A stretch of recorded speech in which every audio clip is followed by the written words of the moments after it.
बच्चों, मैं हूँ शालिनी हुबलीकर और मेरे चैनल में आप सबका बहुत बहुत स्वागत है। मुझे बहुत सारे बच्चों के ऐसे कमेंट्स आते हैं कि मिस प्लेलिस्ट में कैसे जाए, कैसे ढूंढे हम लोग प्लेलिस्ट में। तो चलिए भाई, मैं आज आपको दिखाने जा रही हूँ कि आप लोग कैसे जाओगे प्लेलिस्ट में।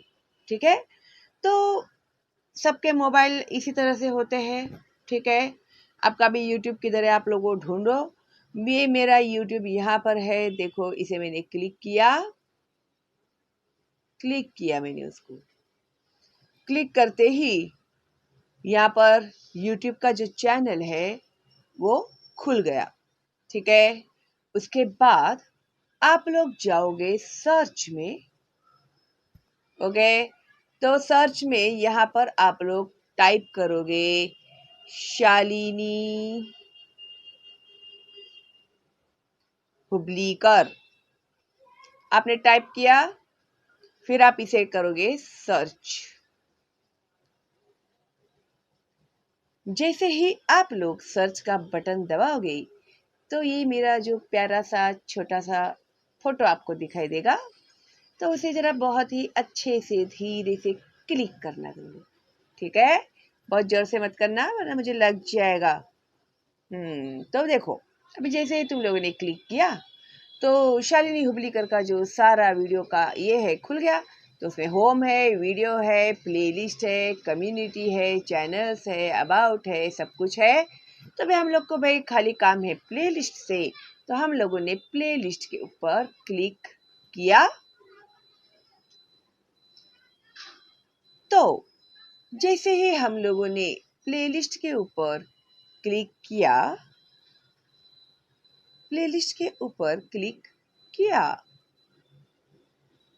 Network problem as usual. ठीक है, देखते हैं भाई। हाँ, ये है, ये भी आ गया। यस, अभी आ गया प्लेलिस्ट। ठीक है, तो प्लेलिस्ट में आप लोग देखोगे फर्स्ट स्टैंडर्ड के है वीडियो, सिक्स स्टैंडर्ड के है, फिफ्थ है, 10 है, फोर्थ है, सेकंड है, फिर ऐसे फॉर्मल लेटर, इनफॉर्मल लेटर, कहानी लेखन के लिए एक मैंने अलग से प्लेलिस्ट बनाया हुआ है। तो जिन लोगों को भी चाहिए, चलो अभी हम लोग यही देख लेते हैं। और फिर 8 स्टैंडर्ड, 9 स्टैंडर्ड, 7, फिर वो जो स्टूडेंट स्पेशल जो मैंने टिप्स दिए हैं, अभी मैं आ रही हूँ आप लोगों को जल्दी ही टिप देने के लिए आप लोगों के फर्स्ट सेमेस्टर एग्जाम्स के लिए। ठीक है, तो मैं जल्दी ही आने वाली हूँ। तो सब्सक्राइब करके बेल आइकन टैप करके रखना, तो ही मिलेगा आपको मेरा नोटिफिकेशन। ओके, तो देखो इस तरह से मैंने सारी जो वीडियोस है अपलोड किए हुए हैं। तो जिस किसी भी आप स्टैंडर्ड में है, तो आप लोग अभी देखिए 8 स्टैंडर्ड। तो 8 स्टैंडर्ड को जब मैंने क्लिक किया तो 8 स्टैंडर्ड के सारे वीडियोस जो मैंने अपलोड किए हुए हैं as per requirement of students, तो ये देखो सारे मेरे वीडियोस जितने भी मैंने अपलोड किए हुए हैं सारे खुल गए। 8 स्टैंडर्ड के जितने भी वीडियोस मैंने अपलोड किए हैं वो।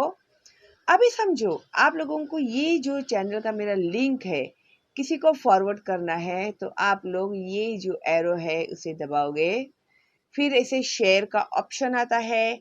तो आप किस इसे शेयर करना चाहते हैं, क्या व्हाट्सएप से शेयर करना चाहते हैं, तो फिर व्हाट्सएप में जाइए। व्हाट्सएप में जाने के बाद आया इसे सेंड टू। तो अभी मैं चॉइस करूंगी मुझे किसे भेजना है इसका लिंक।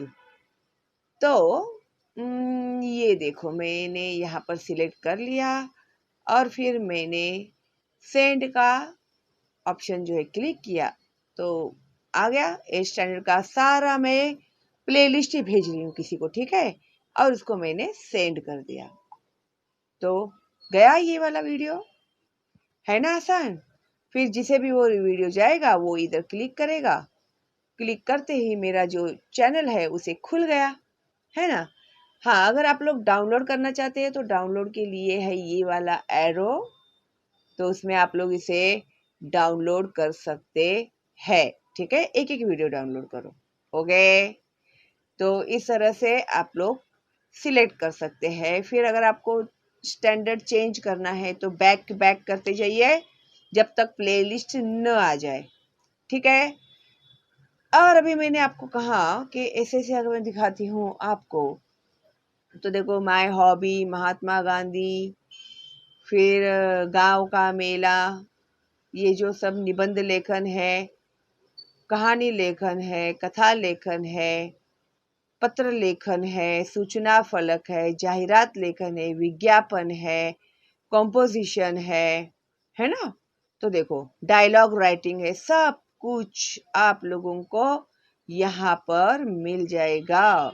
ठीक है, तो 10 जगह पर भागम भाग करने की जरूरत नहीं है आप लोगों को। ओके, आप लोगों के हिसाब से ही ये सब मैंने बनाया हुआ है। ठीक है, फिर जो भी आपको टीचर देती है वो हिसाब से आप लोग सिलेक्ट कीजिए और लिखिए। ओके, तो इस तरह से ये जो है प्लेलिस्ट किस तरह से देखा जाता है मैंने आप लोगों को बताया है। और बैक बैक बैक करते जाइए, फिर आ जाएंगे आप अपनी ओरिजिनल जगह पे। ओके, कोई भी प्लेलिस्ट ढूंढने के लिए यही सिस्टम है। ओके, तो इस तरह से मैंने आप लोग को बता दिया है कि आप लोग प्लेलिस्ट में जाकर किस तरह से फाइंड आउट करोगे। आई होप आप लोग को बहुत ही हेल्पफुल होगा ये मेरा वीडियो। तो चलो फिर लग जाओ अभी पढ़ाई करने में, क्योंकि आ रहे हैं आप लोगों के फर्स्ट सेमिस्टर नजदीक। और ऑल द बेस्ट आप लोगों को आपकी पढ़ाई के लिए, और मेरे साथ बने रहना। कोई प्रॉब्लम है तो मुझे कमेंट बॉक्स में बताना, मैं जरूर आप लोगों को हेल्प करूंगी, और मैं हमेशा करती भी हूँ, है ना। तो चलो फिर मिलते हैं अगली वीडियो में, तब तक के लिए all the best and bye bye.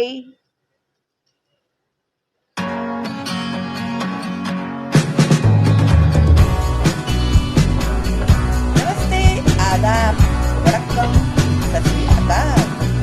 કેમ છો તમે? મજામાં ને? જેના મેરે શરીર में कर मेरी जगह आपको मैं आज आपको एक्सप्लेन करने जा रही हूँ जनरल स्टाइल स्टैंडर्ड 7 ये। तो आज मैं आपको बताने जा रही हूँ Guess what?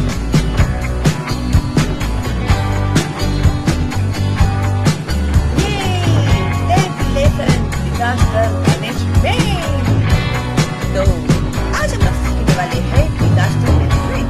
डिजास्टर यानी क्या? डिजास्टर यानी जो अचानक से आकर सब कुछ तबाह कर देता है, उसे कहते हैं डिजास्टर। जैसे कोरोना आया, ये भी तो एक डिजास्टर ही है ना। अचानक से कोरोना आया, सारी दुनिया बंद, सब लोग अपने अपने घरों में बंद। इसे भी तो डिजास्टर ही कहते हैं, जो अचानक से आया। तो डिजास्टर मैनेजमेंट में ऑब्जर्व एंड डिस्कस कहाँ है यहाँ पर इन लोगों ने। तो यहाँ पर कुछ जो न्यूज़पेपर के कटिंग्स है ना, वो कटिंग्स उन लोगों ने यहाँ पर लिखे। जैसे ट्रक अपघातात तिघांचा मृत्यू, ट्रक एक्सीडेंट में मौत हो गई। महाड़ ब्रिज कोलैप्स, महाड़ में जो ब्रिज थी वो गिर गई।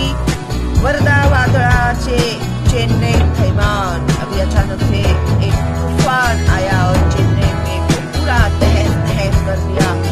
इस तरह से ये जो आर्टिकल्स है ना, रशिया में विमान कोसड़ी, रशिया में एरोप्लेन क्रैश हो गया। तो इस तरह से तो ये जो सारे है various item about disaster. Can you tell what it is possible to prevent the loss of light caused by lighting? Lightning, जैसे बिजली चमकते हैं ना, पड़ाम आवाज आता है, धड़ाम, और इसे दिखता है हम लोग को आसमान में से ऐसे बिजली की तार जैसे शॉक सर्किट का आ गया नीचे।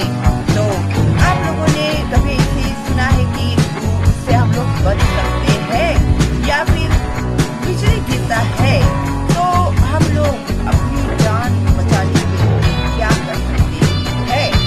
तो what should be done to prevent the burn on a farm from getting washed away in the rainy season? अभी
प्रिवेंट सर्टेन डिजास्टर, कुछ डिजास्टर होने से हम लोग बचा सकते हैं।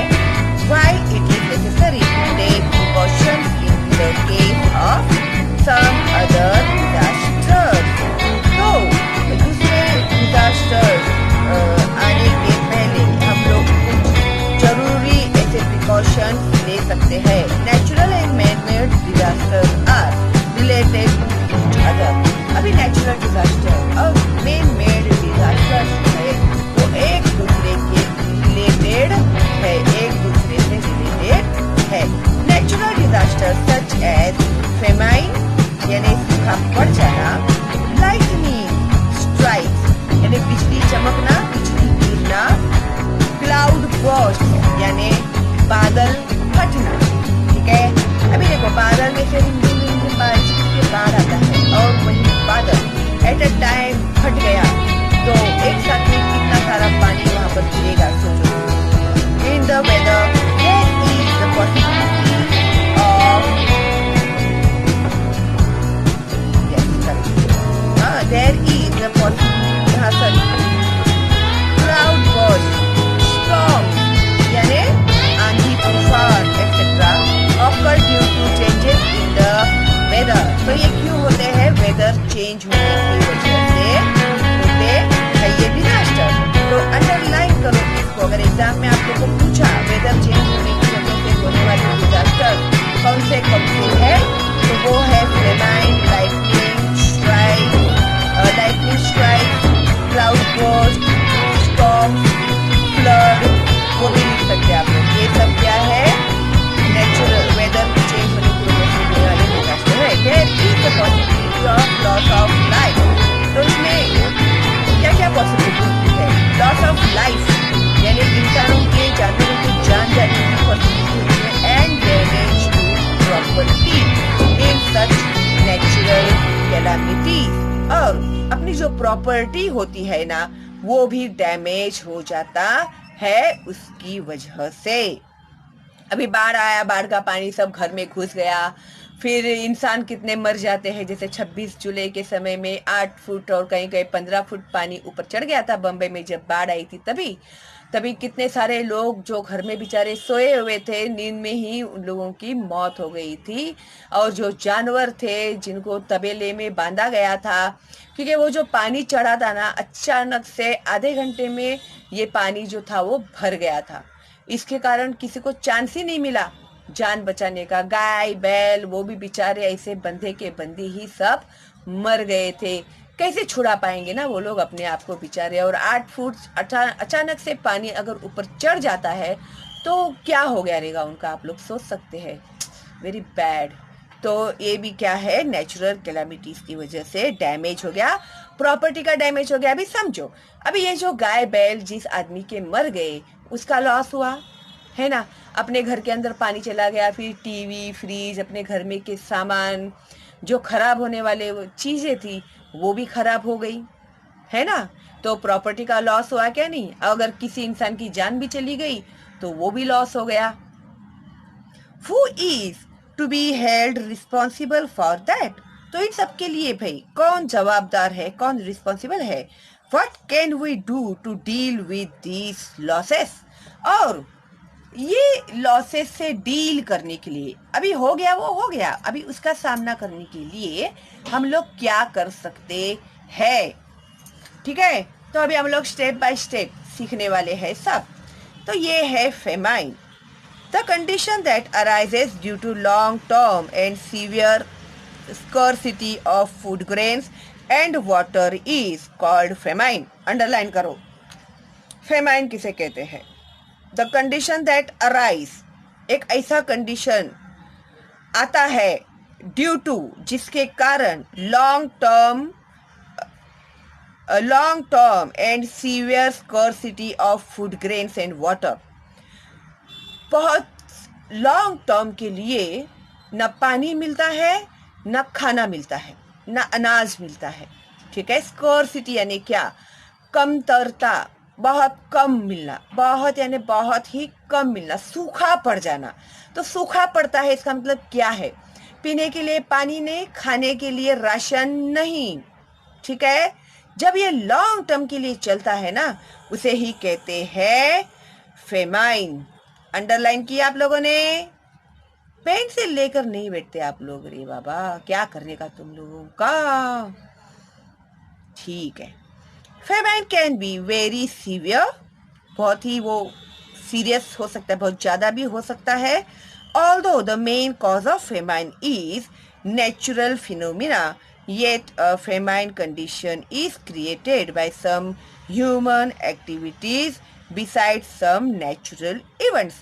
अभी ये एक नेचुरल फिनोमिना है जो होता है कुछ इंसानों की गलती की वजह से, या कुछ कुदरती ऐसे कुछ हो जाता है जिसके कारण सूखा पड़ जाता है। अभी सूखा क्यों पड़ता है?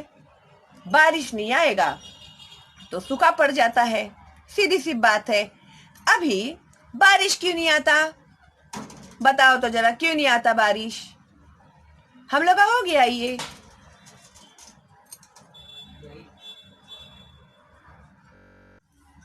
इंसानों ने कुछ ऐसी गलतियां की हुई है जिससे कुदरत को जो उसका जो नेचुरली जो चलते रहा है ना प्रोसेस, अब जैसे वो नेचर का कैसे होता है, मॉर्निंग होता है, रात होता है, फिर जो सीजन्स आते हैं, बराबर से सब चलता है ना। लेकिन अभी इंसान लोगों ने क्या कर दिया?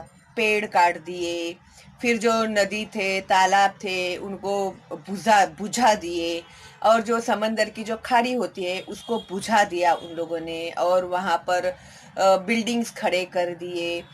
तो इस वजह से क्या हो गया है ना, जो कुदरत है वो क्या हो गया, इम्बैलेंस हो गया। और उसमें सबसे मेन रीजन जो है ना वो है पेड़ काटना। ठीक है। तो ऐसे कुछ कारण है जिस वजह से ये फेमाइन होता है। तो ह्यूमन एक्टिविटीज में भी ये आ सकता है। ओके, ह्यूमन एक्टिविटीज में ही आएगा ये। फिर कुदरत भी बदला लेती है इंसानों से, करो और काटो मुझे, देखो अभी क्या होता है तुम लोगों का। और आप लोगों को इसका डिटेल पहले से ही पता करना होगा ना बच्चों। तो जो 6th स्टैंडर्ड का मैंने जो डिजास्टर मैनेजमेंट सिखाया हुआ है वो आप वीडियो देखिएगा, उसमें इसमें का बहुत डिटेल एक्सप्लेनेशन किया हुआ है। ठीक है। उसके बाद है think what would happen if no food were grown during one whole year. अभी क्या होगा बोलो तो जरा। पूरा 1 साल तक अनाज ही नहीं उगाया हम लोगों ने, तो क्या होगा उसका इफेक्ट? हाँ, भूखमरी बढ़ जाएगी, लोगों को खाना नहीं मिलेगा, और खाना ना सोने के भाव में मिलेगा फिर, है ना। अभी जो 100 रुपया किलो मिलता है वो 10,000 रुपया किलो मिलेगा, या 1,000 रुपया किलो मिलेगा, है ना। तो फिर क्या हो जाएगा? जिनके पास पैसा है वो लोग खाएंगे, और जो जिनके पास पैसा नहीं है वो लोग क्या करेंगे फिर, है ना। तो इसके लिए आप लोग जरा सोचो खाली, और जब आप फेंक देते हो ना अनाज, तभी सोचना कि भाई इसके लिए किसान ने कितनी मेहनत की है करके। ठीक है। Now causes of famine. अभी ये बहुत ही इंपॉर्टेंट है आप लोगों के लिए, कॉजेस ऑफ फेमाइन। तो फेमाइन के कारण क्या है? ड्रॉट यानी सूखा पड़ जाना, हेवी रेन एंड फ्लड, या तो फिर बहुत ज्यादा बारिश आके बाढ़ आ जाना, क्रॉप गेटिंग वॉश्ड अवे, इसके वजह से क्या हो जाता है, जो अनाज होता है वो पूरा खराब हो जाता है, धुल जाता है, और डैमेज्ड इन द फ्लड, या फिर पूरा डैमेज हो जाता है। Environmental changes such as temperature changes. अभी एनवायरमेंटल चेंजेस में टेम्परेचर में चेंजेस आता है, ठंडी बढ़ जाना या गर्मी बढ़ जाना, इस तरह के इफेक्ट होते हैं। स्टॉर्म्स, तूफान, तूफान आना, आंधी तूफान, चक्रवादल भी बोलते हैं उसको, कोल्ड वेव्स और फॉग, ठंडे हवा के ठंडे फॉग बोलते हैं ना उसको, वो जैसे ठंडी के मौसम में देखो दिल्ली में होता है नॉर्मली, पुणे में, दिल्ली में, महाबलेश्वर में, जहाँ पर बहुत ज़्यादा ठंडी होती है तो वहाँ पर होता है ये कोल्ड फॉग। और cold waves or fog, damage of crops by animals like mice and rats. अभी एनिमल्स जो होते हैं वो भी अनाज को खा जाते हैं, कुतर देते हैं, खराब कर देते हैं. माइस एंड रैट्स, चूहे और जो बड़े बड़े घूस होते हैं ना वो. अटैक्स ऑफ पेस्ट्स, अभी जो पेस्ट डालते हैं ना, दवाई जो मारते हैं, तो उसके वजह से भी नुकसान होता है अनाज का. लोकस्ट्स और डिजीजेस ऑफ क्रॉप्स, अभी उसको कीड़े लग जाना या फिर जो अनाज होता है ना, अनाज लोगों की भी एक बीमारी होती है, तो उनको वो बीमारी लग जाना. A natural calamity like earthquake, कुदरती आफत जैसे अर्थक्वेक एटसेट्रा. अर्थक्वेक यानी भूकंप आना, ठीक है. Are some of the cause of famine. Of these drought is the main cause, इसमें का ड्रॉट जो है वो सबसे बड़ा कारण है. Man made causes of famine includes war. अभी मैन मेड आपत्ति क्या होती है, आफत क्या होती है, तो उन लोगों ने क्या क्या बनाए हुए हैं. वो लोग वॉर करते हैं ना, वॉर में मारा मारी होती है, लोग मरते हैं, फिर प्रॉपर्टीज का भी लॉस होता है. Internal unrest, absence of transport routes और अनकंट्रोल्ड पॉपुलेशन ग्रोथ एटसेट्रा. ये क्या हो गए, मैन मेड आफत हो गए ये सब, ठीक है. तो डिजास्टर हो गए, मैन मेड डिजास्टर्स, ठीक है. तो ये इंपॉर्टेंट है, ये पूरा ही कॉजेस ऑफ फेमाइन, पूरा ही ये इंपॉर्टेंट है पैराग्राफ आप लोगों के लिए, तो इसको अच्छे से समझ कर रखना. There are records of loss of life caused by severe famine in various parts of the world.